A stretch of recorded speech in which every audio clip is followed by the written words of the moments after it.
Hello everyone, welcome to Crystal IQ Knowledge. इस video में हम पढ़ेंगे class 12 politics in India since independence का chapter 5 challenges to and restoration of the Congress system. ठीक है, तो ये पार्ट 2 है। तो इससे पहले वाले पार्ट में हमने सारी चीजें समझी थी। ठीक है, पॉलिटिकल सक्सेशन कि नेहरू जी के बाद में जो है इंदिरा गांधी बनी थी, सॉरी शास्त्री जी बने थे, लाल बहादुर शास्त्री, है ना।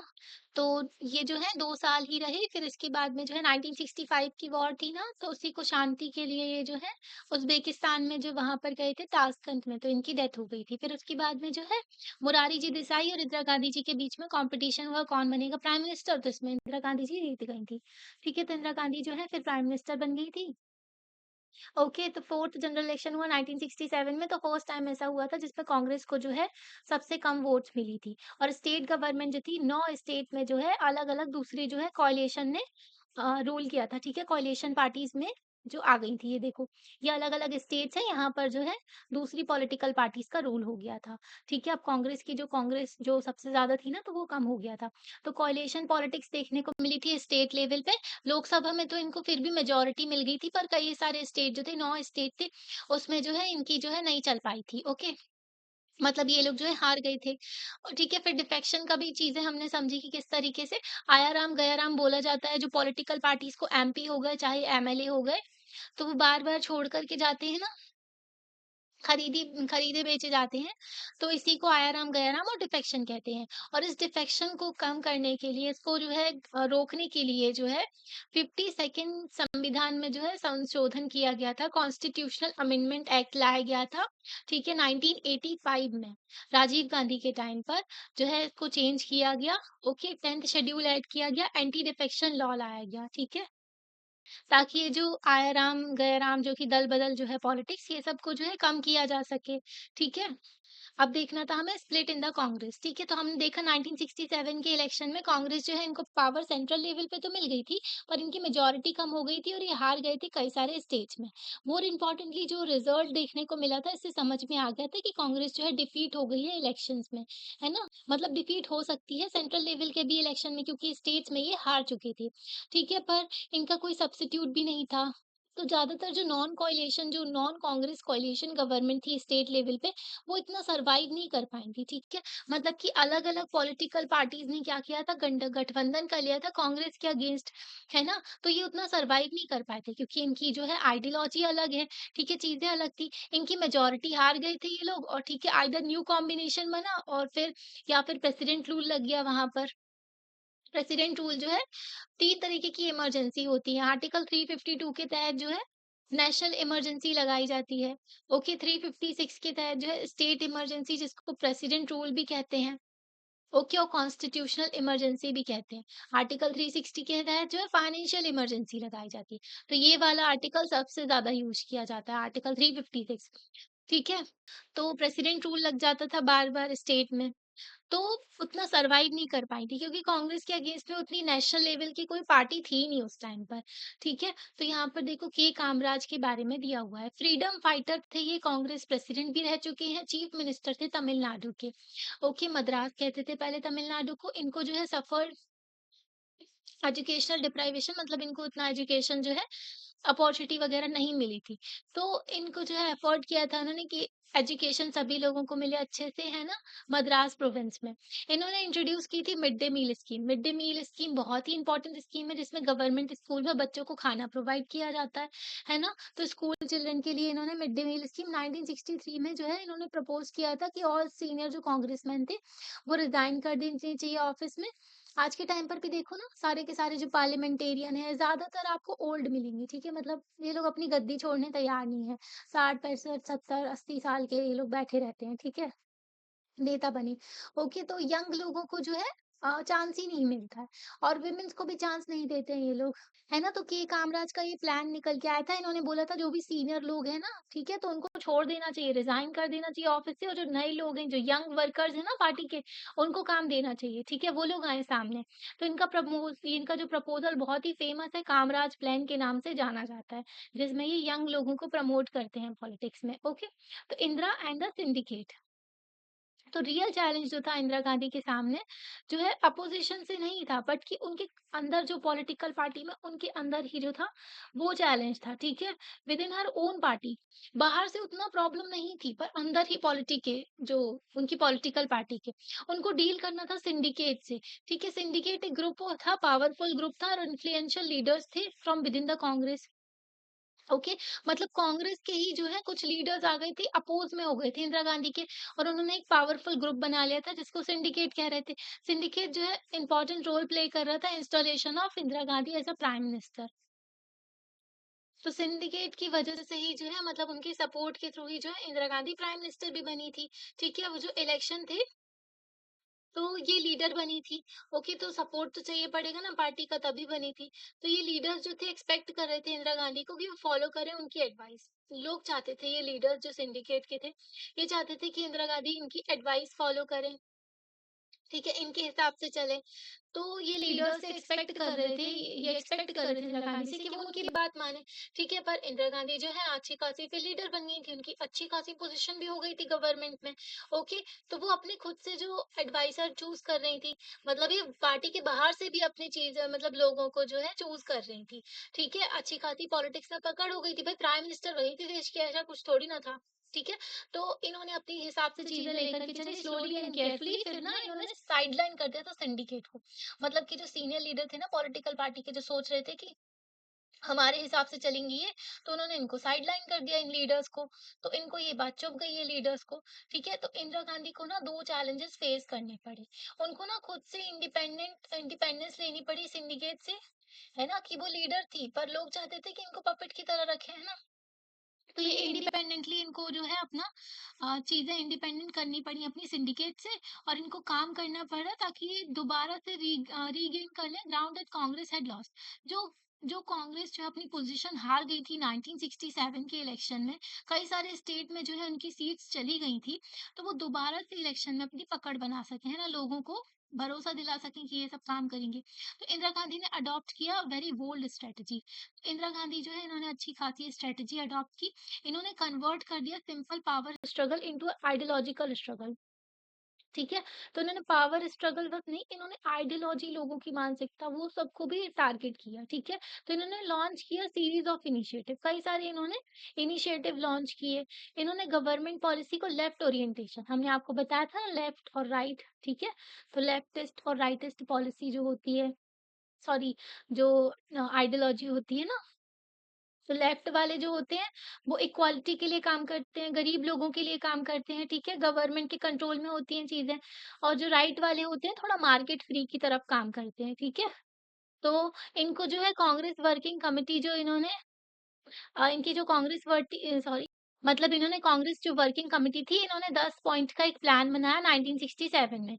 प्रोग्राम क्या-क्या था? सोशल कंट्रोल ऑफ बैंक्स, मतलब क्या कि अब सोशल कंट्रोल होगा, बैंक का नेशनलाइजेशन भी किया था इंदिरा गांधी ने, ठीक है। Nationalisation of general insurance, insurance वगैरह भी होना चाहिए, और सीलिंग ऑन अर्बन प्रॉपर्टी, कि मतलब इतनी लिमिट तक ही आप प्रॉपर्टी रख सकते हो, इससे ज़्यादा नहीं। ओके, इनकम वगैरह और public distribution of food grains, PDS, है ना, कि लोग गरीब लोगों को खाना वगैरह बाँटना, और लैंड रिफॉर्म करना, ज़मींदारी चला करता था बहुत ज़्यादा। ओके, तो ज़मींदारी वगैरह को कम करना और लैंड रिफॉर्म करना, है ना। एंड प्रोविज़न ऑफ हाउसेस देना लोगों को, गरीब लोगों के लिए घर का काम किया, ठीक है। मतलब पूरी इनकी जो पॉलिसीज़ थी ना, सोशल जो गरीब तबका था उनको टारगेट कर रही थी। ओके। कि उनके लिए काम करो तो जो लार्ज सेक्शन है सोसाइटी का उससे वोट मिलेगा, ठीक है। व्हाइल सिंडिकेट लीडर जो थे अप्रूव तो कर रहे थे लेफ्ट विंग प्रोग्राम को, पर जो है ना सीरियस रिजर्वेशन, मतलब कि वो अप्रूव तो कर रहे थे इन सब चीज़ों को, पर उनके दिमाग में कुछ ना कुछ जो है खटक रहा था, ठीक है? चीज़ें जो है वो सस्पिशियस थे, मतलब चीज़ों को उतना पसंद नहीं कर रहे थे।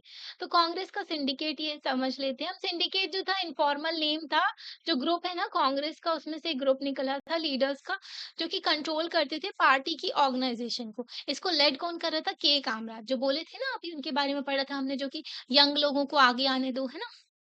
फॉर्मर चीफ मिनिस्टर थे ये तमिलनाडु के, और देन प्रेसिडेंट, पहले प्रेसिडेंट भी रह चुके थे कांग्रेस पार्टी के। इनको ना पावरफुल स्टेट मतलब कि सिंडिकेट में कई सारे पावरफुल स्टेट के लीडर्स भी थे, जैसे कि एस के पटेल बॉम्बे सिटी के थे। बॉम्बे को बाद में मुंबई कर दिया गया। एस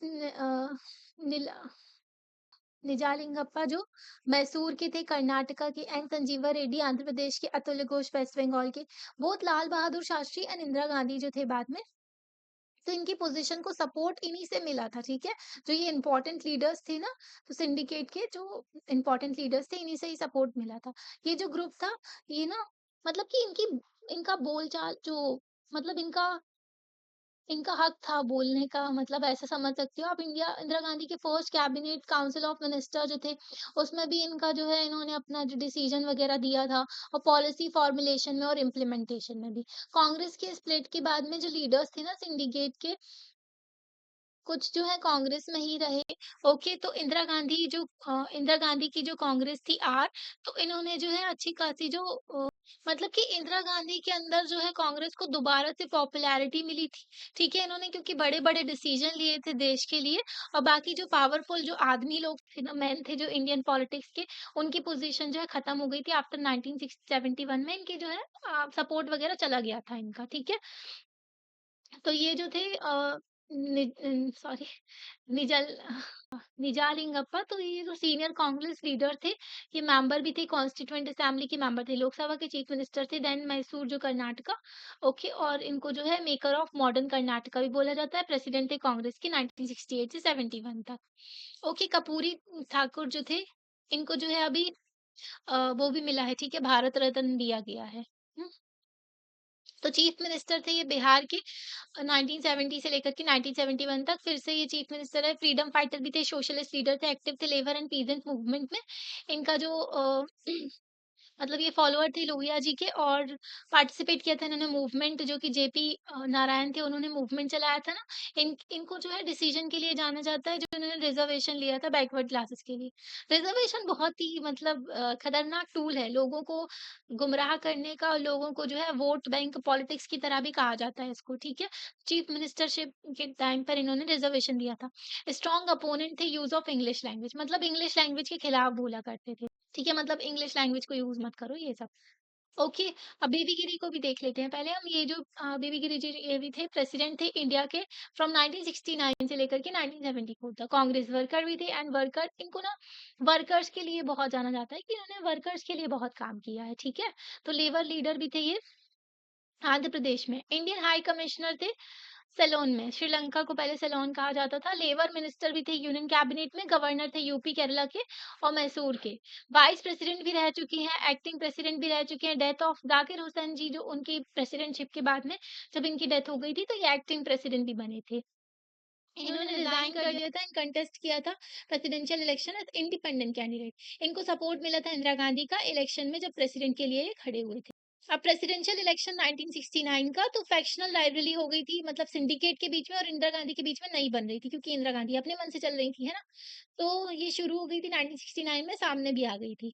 तो प्रेसिडेंट जाकिर हुसैन की डेथ के बाद में जो पोस्ट थी प्रेसिडेंट की, वो खाली हो गई थी, ठीक है? Despite Gandhi ji, sorry, Indira Gandhi reservation, तो मतलब इंदिरा गांधी इसके सपोर्ट में नहीं थी, फिर भी सिंडिकेट ने क्या किया, मैनेज किया और नॉमिनेट कर दिया जो इंदिरा गांधी के अपोनेंट जो थे, स्पीकर ऑफ लोकसभा जो रह चुके थे, संजीव रेड्डी।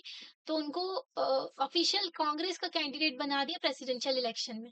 इंदिरा गांधी ने रिटेलिएट किया, मतलब इंदिरा गांधी ने जवाब दिया, और ये जो है इनकरेज किया वाइस प्रेसिडेंट जो बीबी गिरी थे, इनको बोला कि आप भी नॉमिनेशन फाइल कर दो इंडिपेंडेंट कैंडिडेट के तहत, ठीक है? तो इन्होंने अनाउंस कर दिया, कई सारे big and popular policy measures लेके आए, जैसे कि नेशनलाइजेशन कर दिया, 14 जो लीडिंग बैंक थे प्राइवेट बैंक्स, उनका नेशनलाइजेशन कर दिया।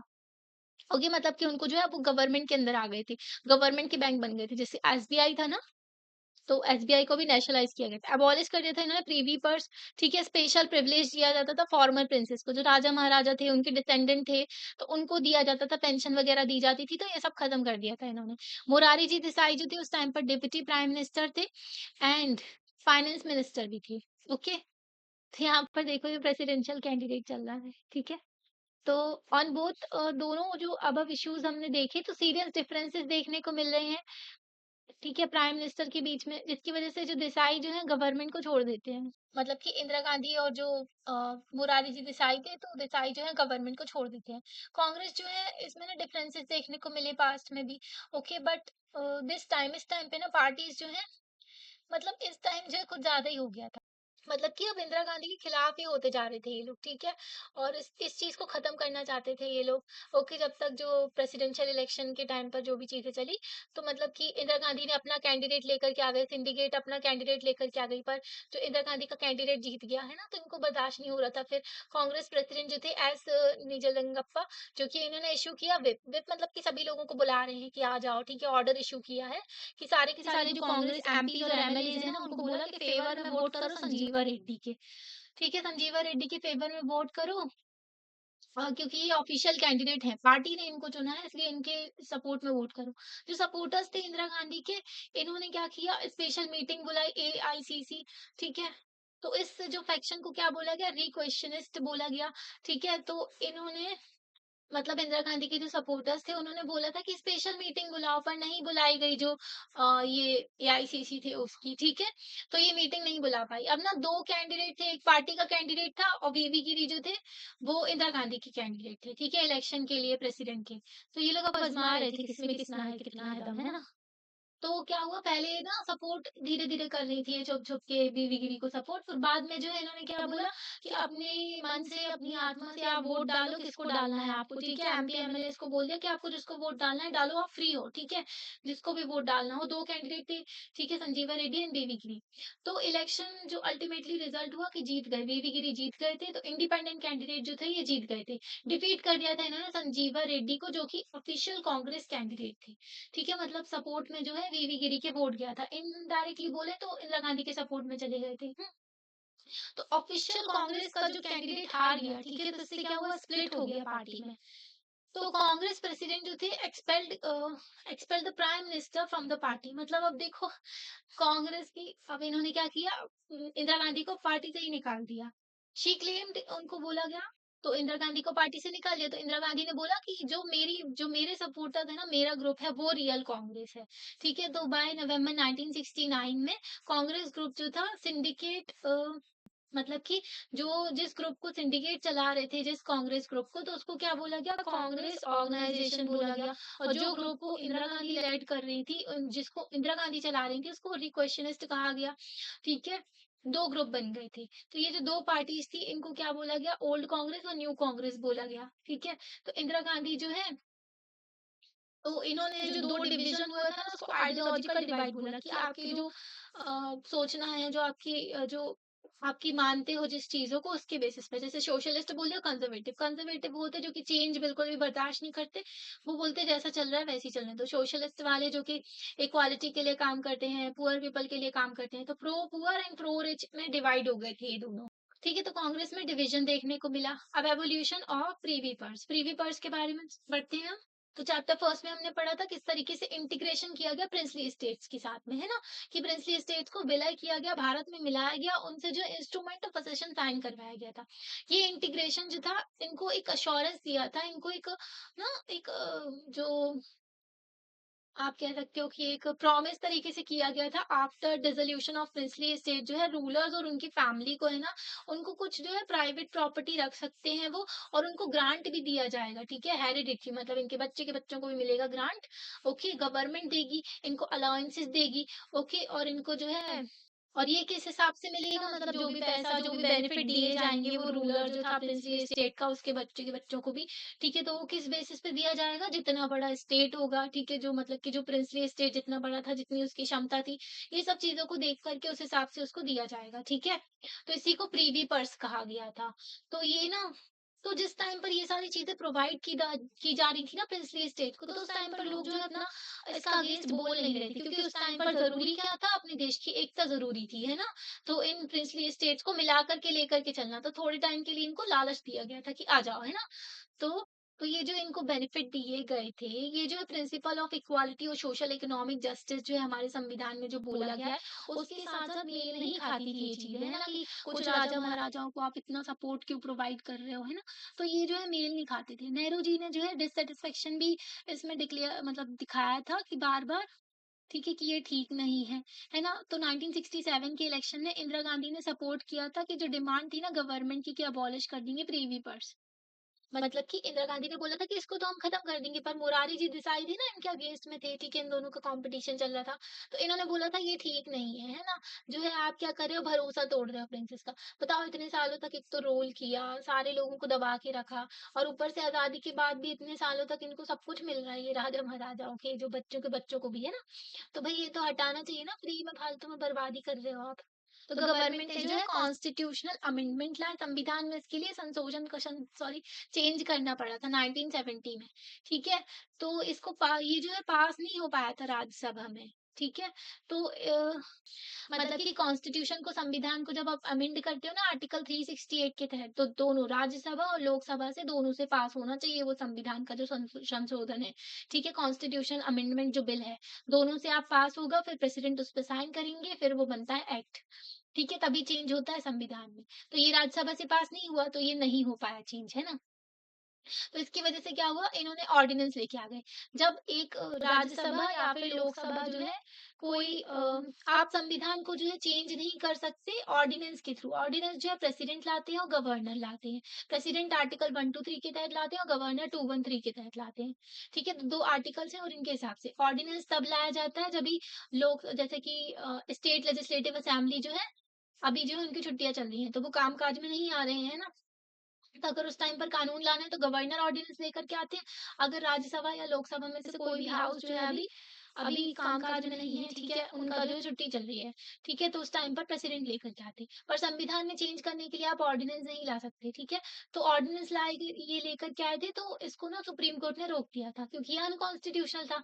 इंदिरा गांधी जो थी इन्होंने एक मेजर इश्यू बनाया इसको, प्रिवी पर्स को 1971 के इलेक्शन में, और इनको खूब सपोर्ट मिला इससे। ठीक है? तो इनकी जीत हुई 1971 के इलेक्शन में, तो कॉन्स्टिट्यूशन को इनने अमेंड किया और इसको हटा दिया फिर प्रीवी पर्स को।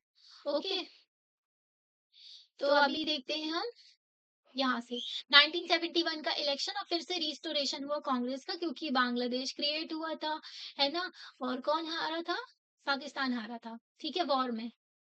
तो कांग्रेस का स्प्लिट हो गया था, ठीक है? तो इंदिरा गांधी की जो एडमिनिस्ट्रेशन था ना, यहाँ पर भी गवर्नमेंट लिखा हुआ, तो इनकी गवर्नमेंट जितनी माइनॉरिटी में थी, ठीक है? इनको सपोर्ट कम हो गया था क्योंकि इनकी जो पॉलिटिकल पार्टी थी, वही लोग इनको सपोर्ट नहीं कर रहे थे, है ना? तो गवर्नमेंट जो है इनकी कंटिन्यू थी, ऑफिस में थे ये, ठीक है? मतलब पावर में थे ये, पर ना दूसरी पॉलिटिकल पार्टी का सपोर्ट था इसलिए पावर में थे। कम्युनिस्ट पार्टी ऑफ इंडिया और डीएमके का इनको सपोर्ट था। मतलब कोएलिशन ही समझो, है ना? थोड़ा बहुत सपोर्ट दूसरी पार्टीज का था इसलिए ये ऑफिस में बनी हुई थी। तो इस टाइम पर ना गवर्नमेंट ने ना क्या किया कि अपने जो भी सोशलिस्ट जो इनके वादे वगैरह थे वो चीजें लोग फॉलो कर रहे थे, ठीक है? मतलब इम्प्लीमेंट कर रहे थे। इंदिरा गांधी जो थी कैंपेन कर रही थी, इम्प्लीमेंट कर रही थी किस चीज को, लैंड रिफॉर्म को।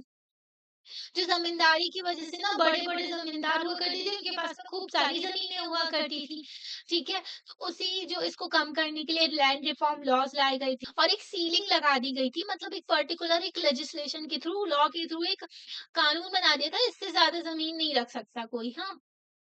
तो लैंड सीलिंग लेजिस्लेशन भी लाए थे, ये कानून बनाया था, ठीक है? तो ये अपनी ना डिपेंडेंस खत्म करना चाहते थे, किसके ऊपर? पॉलिटिकल पार्टीज़, मतलब कि इंदिरा गांधी को सपोर्ट किसका चाहिए? S CPI, communist party of India और डीएम की जो सपोर्ट था इनको, ठीक है? तो ये अपनी डिपेंडेंस इनके ऊपर खत्म करना चाहती थी। ये चाहती थी कि इनकी मेजॉरिटी हो। तो इन्होंने क्या डिसीजन लिया? इन्होंने एक बहुत ही स्ट्रॉन्ग डिसीजन लिया, क्या कि डिसॉल्व कर दो लोकसभा को। राज्यसभा एक परमानेंट हाउस है, ये कभी भी डिसॉल्व नहीं होता है। ठीक है? हर साल जो हर 2 साल में इसके 1/3 मेंबर्स जो है खत्म होते हैं, सॉरी, जो रिटायर होते हैं, ठीक है? और हर मेंबर का टर्म होता है 6 ईयर। तो राज्यसभा एक परमानेंट हाउस है, पर लोकसभा परमानेंट हाउस नहीं है, इसको डिसॉल्व भी किया जा सकता है, ठीक है? तो लोकसभा को डिसॉल्व कर दिया दिसंबर 1970s में।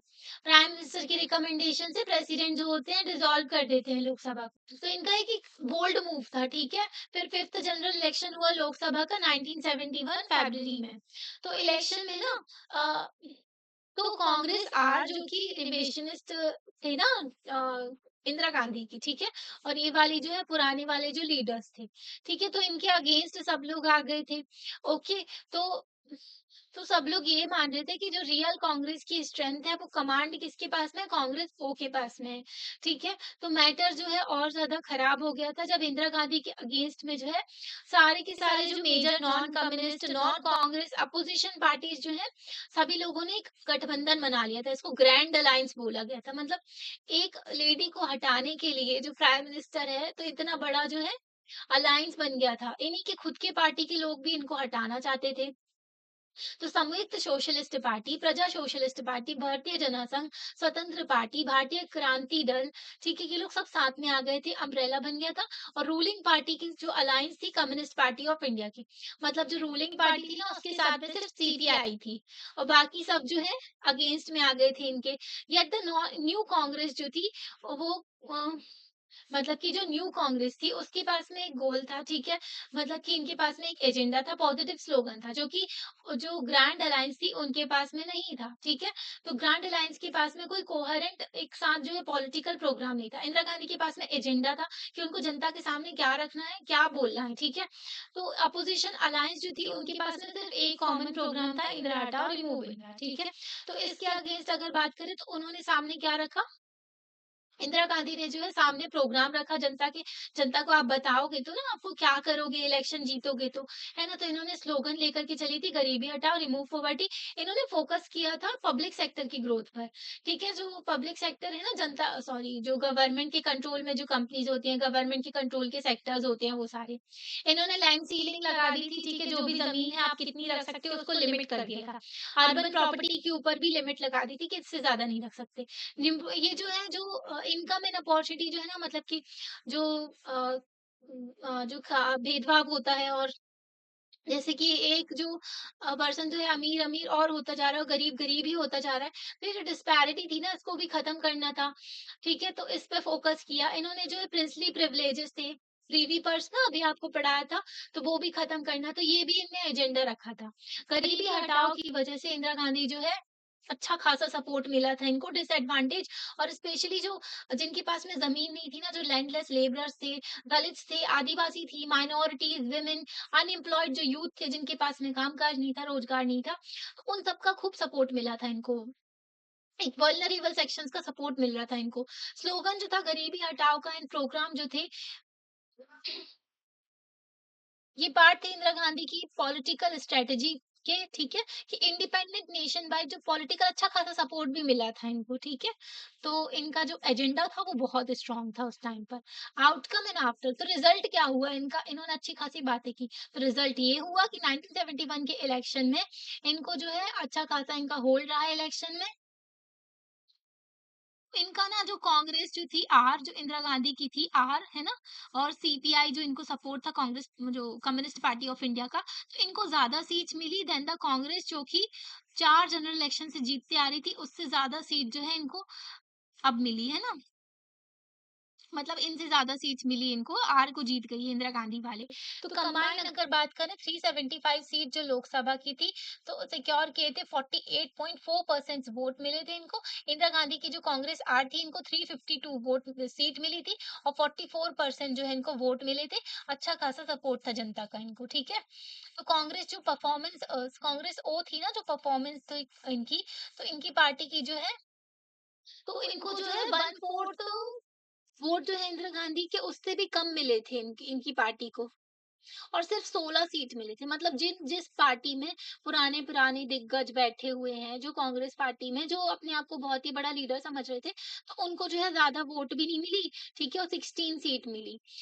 फिर उसके बाद में कांग्रेस पार्टी जो इंदिरा गांधी लेकर के चल रही थी, ठीक है?